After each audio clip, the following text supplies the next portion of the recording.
Ms. Nauert, thank you so much for doing this. Thank you. And Secretary Tillerson will visit Beijing very soon, which will be his second trip to China. What does he hope to achieve there? Well, Secretary Tillerson has been the Secretary of State for 9 months now, and this is his second trip to China, a long ways away from the United States. So we see that as a significant move, that the Secretary is finds the relationship so important that he's now made his second trip there.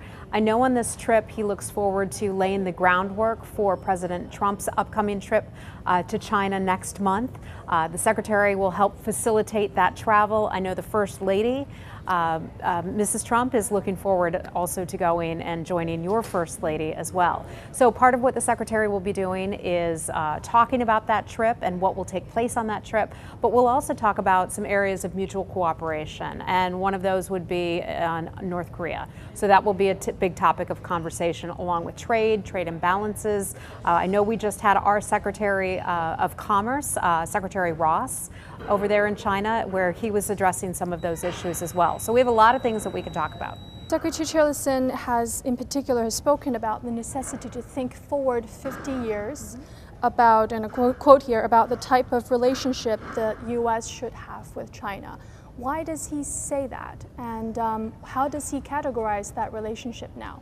Well, I think your Vice Premier said it best. Today at the breakfast with Secretary Tillerson, she described our relationship like a skyscraper, a strong building that has a strong foundation, and we just need to do more to build upon that foundation. Our relationship with China, two enormous populous nations, is a very important one for your country and for ours as well. We have so many Chinese students who study in the United States every year, hundreds of thousands of them. We have tens of thousands of American students who study in China. That is an important relationship, looking at our younger people, the future, so that we can better understand one another. Our cultures can be very different, but some of our principles are very much the same. So I know Secretary Tillerson looks forward to better forging that relationship so we can have an even better relationship going forward. Since President Trump took office, in what areas have the two nations deepened their cooperation? And what are the challenges from your perspective? I know that President Trump tremendously enjoyed having President Xi as his guest at Mar-a-Lago earlier this year in Florida. The president is looking forward to his next trip next month. We've had 4 key dialogues here at the State Department with the Chinese government. One of them took place today on the education and cultural dialogue, when we talked a lot about people-to-people ties.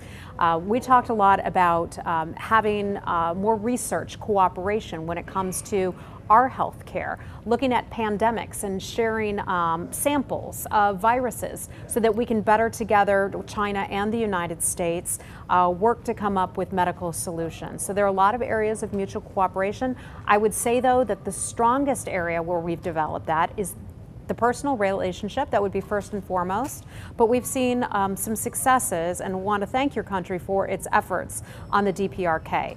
China backed 2 unanimous UN Security Council resolutions regarding the DPRK. We see the nuclear threat and the ballistic missile threat as unacceptable for the world, not just for the region, but the entire world. And we think the entire world agrees with us. China has taken some strong steps in the right direction, and we look forward to China adhering to the UN Security Council resolutions. And we will always be looking for ways that we can do more and that we can eventually, hopefully, denuclearize the Korean Peninsula.